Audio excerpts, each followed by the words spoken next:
Japan isn't going to pull out of any long-term contracts, and that's for sure. The other thing is Japan is very keen to make sure that it has a diversified LNG portfolio, and that means it definitely won't sort of entirely abandon certain markets, for example, the Middle East suppliers.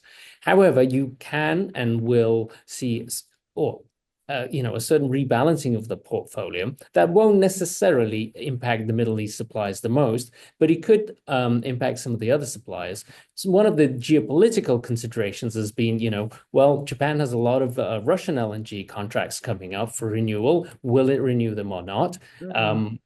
The previous geopolitical dynamics coming from the previous White House administration in the US, or the outgoing one, I should say, was, you shouldn't continue buying from Russia. But maybe for President Trump, that isn't a consideration.